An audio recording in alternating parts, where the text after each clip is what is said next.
Well, thank you. Thank you, Eli. Well, you're seeing a bit of me this afternoon, aren't you? I'm going to ask a little bit of you now. I have 2 questions to ask and 2 categories to ask them about. The first question and category is, how many people are in the room today that live with chronic pain? Wow, look at all of you. You know, you're not alone. We're not alone. 1 in 5 or 6.8 million Canadians live with chronic pain. Children are not spared, and prevalence increases with age. And we've heard from Dr. Toth that he has statistics that this is increasing. The second group that I would like to ask about, how many people are here who are supporters of people with pain? So family members, caregivers, look at all of you. Thank you so much for coming today, and on behalf of all of the people with pain in the audience, I would like to thank you so very, very much for helping us. We rely on you an awful lot. Let's give them a round of applause. So you have heard quite a bit about me, and I just wanted to tell you a little bit about my pain. So I live with neuropathic pain that goes down my legs and into my toes, also fibromyalgia, and I have migraines from time to time because of having to hold a very heavy object in an office setting to keep it from crushing my feet. And this means that at times, certain days, the pain is quite intense. It's very disruptive in my life, and quite often it can be discouraging. But I've had 25 years to develop new insights and skills that help me to live quite well and manage the pain for me. And so because of that, I feel that I live a very healthy, happy, and productive lifestyle in spite of the pain. There are a number of things that I've learned along the way that have helped me to deal with my pain, and I just wanted to share some of those with you this afternoon. They might make a difference for you too.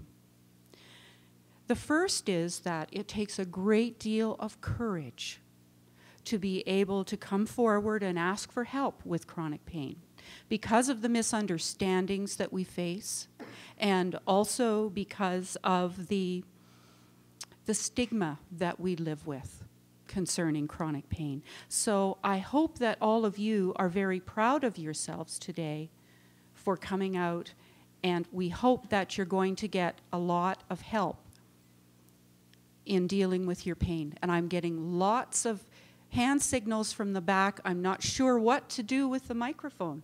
Folks? Pardon? The slides. Okay, that helps. That's me. There we go. Oh, I was just too anxious to get back at the microphone, I guess.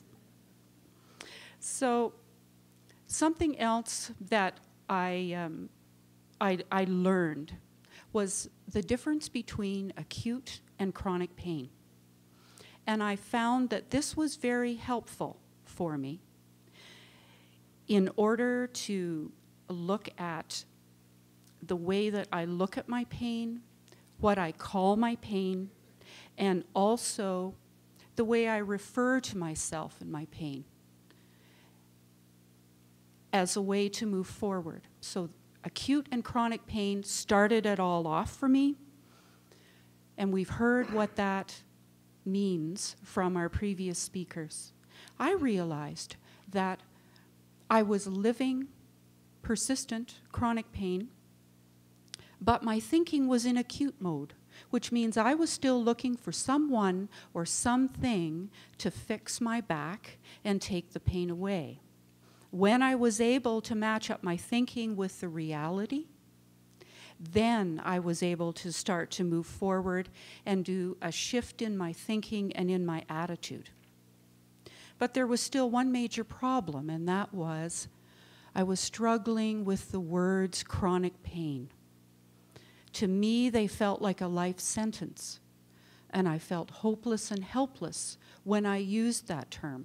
And I shared those feelings with a psychologist friend of mine, and she said, well, Lynn, why don't you think about calling your pain persistent? And that's what did it for me. That changed how I approached everything, because yes, the pain could be persistent in my life, but I could be persistent in how I lived with it, how I dealt with it, and how I moved forward with it. And that's when I was able to start looking for the things that could help me and ways that I could help myself to live better with the pain. I even put together my own multidisciplinary pain program before they were invented. I refer to myself as a person with pain, not a patient. I feel that calling it like it is, the fact is, I am a person and I have pain, gives me the power to go forward with it. If I think of myself as a patient all the time, then it seems to me as though I'm looking for somebody to fix it. And a good friend of mine, Sandra Gartz, who was up here giving you the stretching exercises, she has said that we must not think of ourselves as a patient, and we should be less than patient when it comes to waiting for our pain care.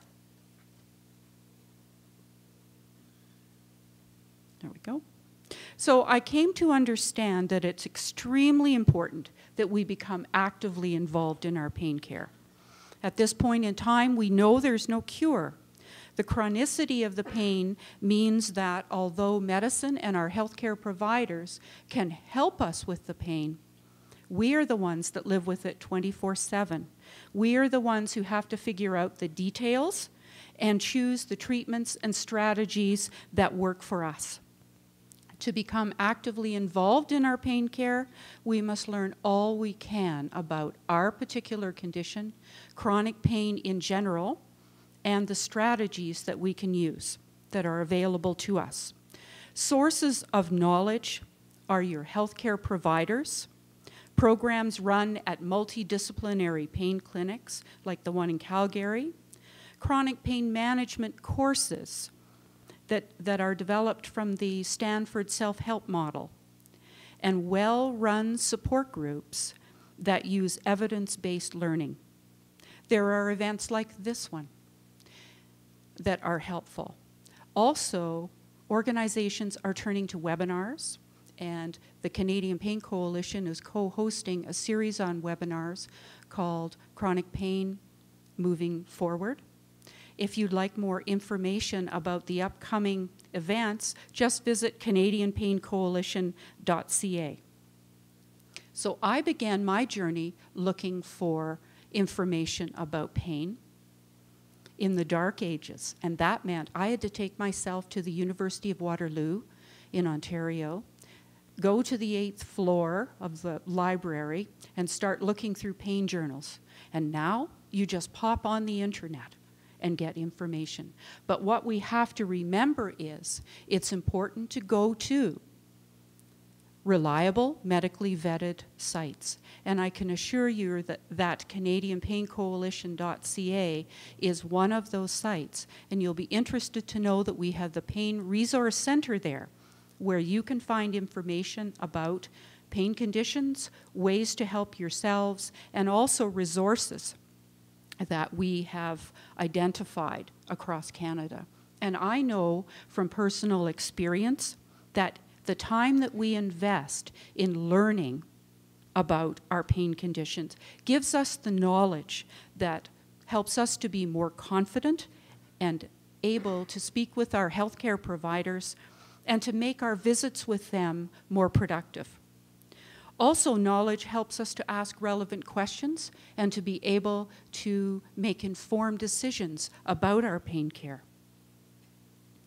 It also forms the basis of the pain plan that I'm going to talk about shortly. And I don't know about you, but knowledge and understanding for me helps me to feel more prepared and in control so that it reduces my fears, my anxieties, and it stops unnecessary, needless worrying. So getting involved in your pain care is much easier than many of you might think because you've already started today by coming here to this symposium. It was important to us at CPC that you leave here today with information that you can use to help yourself and to share with other people. We also wanted you to take away helpful tools that you can use to manage your care as well as you possibly can. And so now you've heard about the brief pain inventory, you've heard about the medication record book, also the pain journal, and there are 2 other tools that I'd like to mention. The first is one that I invented myself. You can see up on the slide there. It's called my Life Team List. The second will be the template of the pain plan that you'll be working with shortly. So when I matched up my thinking, as I mentioned, with the reality of living with pain, I was able to start looking for strategies that would help me. But then it occurred to me I should start looking for people who could also help me. And I find lists to be very helpful because life gets in the way and the pain distracts me in the wrong way, and then I forget about my options. So I started to write down the names of people who could help me be the best Lynn Cooper that I could be, and I choose them quite carefully. This is important. And I've noticed that people come and go on my list as needed, and yet there are some people who have remained steadfast since the day of my accident. You'll find that this will happen too. You'll also find that you might want to, in making your list, put down who can help you with what, and individuals that might be able to come onto your list for a specific purpose. Your list is going to be different than mine, but you'll see some similarities there. And the first person that's on the list, of course, is me. I'm the team leader because I'm the one who makes the final decisions about everything in my life, including my pain care. I'm the one also who has to live with the results of the choices that I make. Family and friends are awfully important. We've seen that today with the people who have come with you to this symposium. They're the individuals who help me on a daily basis, encourage me, and sometimes they give me that figurative kick in the butt when I might need it to get going again. You might wonder who Lucy is. Well, she is a little 8-pound miniature pinscher. She's a redhead, hence the name Lucy. And Lucy is a rescue dog who has taught me so much about adapting life in spite of horrible things that can happen. She also teaches me to stretch every time I get up because it helps with my range of motion. Health professionals, we've heard how important they can be, and I have a great relationship with my family doctor. My physiotherapist pulls my leg, literally, and that helps to keep me going. Exercise coaches can be true ones that you hire, or they can be like my physiotherapist who gives me exercises to increase my range of motion, or my best friend Pat who encourages me to walk every day, and she will walk with me quite a lot of the time. And I'm not sure if you're like me and the pain coming into your life has caused you to think about, well, what's the purpose in my life and where do I go from here? And maybe you think about your spirituality. So I've received an awful lot of direction from authors in my reading. And who would be my colleagues? You are my colleagues. Because coming here today, you have shown me that people in Canada and in Calgary are interested in learning how to help themselves and how to improve their pain care.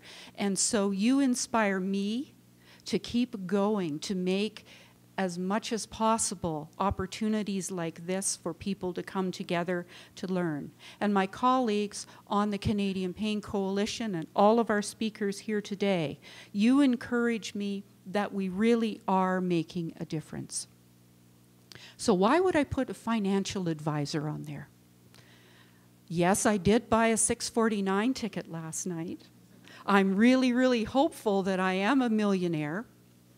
But the true reason is that we want to be reminded that life goes on, and it's important for us to take care of all the responsibilities that we have in our lives, even though we have pain. Because if we don't take care of those responsibilities, then we have more stress. And I don't know about you, but dealing with pain is just quite enough for me.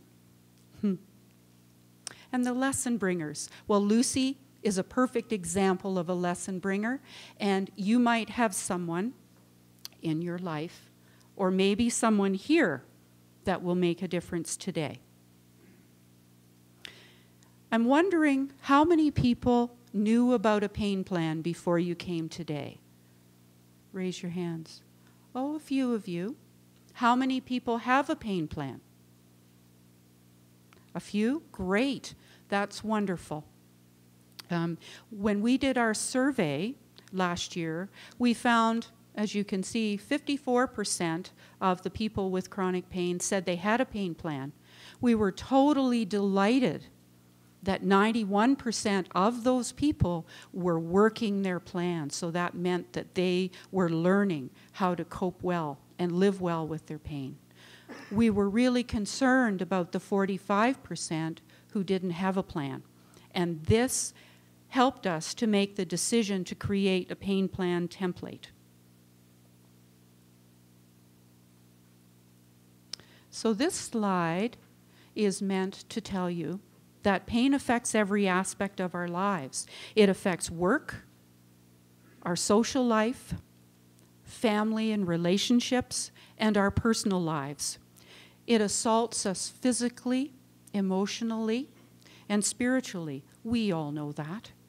It impacts how we process information and how much we can remember, hence my life team list and my speaker's notes today. It shapes what we believe about ourselves and the world. So the pain plan template is designed to help us see how all of those parts are interconnected in our lives, and to help us to create a plan of action to intervene in that pain cycle so that we can start to take back our lives. Doing the pain plan in the beginning might seem like work, but I can assure you that over time it just becomes part of your routine. And it's not meant to be a full-time job. Living well with pain is. You may be pleasantly surprised when you look at the template that there are areas that you're really doing quite well in. Each plan is going to be different because we and our circumstances are unique. Each plan evolves and changes. As we invest our time in creating the plan and working our plan, that impacts the pain and reduces the pain in our lives. And our lives change for the better. I'm living proof of that. We encourage you to take the plan home and to fill it in. You'll likely see that you're having successes, but you're going to find areas where you're going to want to work on. It's really important to start slowly with those changes. Maybe just take one area of the plan and start working with it. Set realistic goals and timelines, knowing that this and you are a work in progress, and it's going to take some time. But when you achieve a goal, even a tiny one, I encourage you to celebrate it. And I really mean it, because you deserve it. So today, you will find in your package the pain plan. And you will see that there are several columns here, but I'll refer you to the right 2 columns. The first column that you're going to work with is the everyday column. This is the day that you are adapting your life, working to reduce your pain. And this is the day that you want to focus on. The second column refers to the tough day. Now, this is where you might have to do some crisis management. You might be relying very, very heavily on your pain team. This is important. This section is what you fill out because you want to plan for the tough days, but you want to focus in on the regular adaptive days. And you're going to be working shortly with the plan, so I wanted to give you a little example. If you look on the top, you're going to see sleep hygiene there as part, the very first one. Sleep is very difficult for all of us. So in a regular adaptive day, I would select, and do select, a certain time to go to bed every night. Before I go to bed, I do some things for about a half an hour before that time that are relaxing, so that I can start to get myself moving towards sleep mode. I always get up at the same time every day, if I can, regardless of whether or not I've had a good night's sleep, because you want to keep your body in a regular cycle. And other things that you can do during that regular day is to monitor substances that can increase your experience of pain and disrupt your sleep, like caffeine. On a tough day, I'm still going to get up at the same time in the morning, but I might have to add in some rest periods, and I would do my best to go to bed at the same time. So now we're going to shortly be working on our pain plans. I hope my example has helped a little bit. I wish you all the best in your journey with pain. And I just want to remind you that living well with pain requires an adaptive lifestyle, a shift in attitude as well, that acknowledge the pain but are not ruled by the pain. Thank you so much.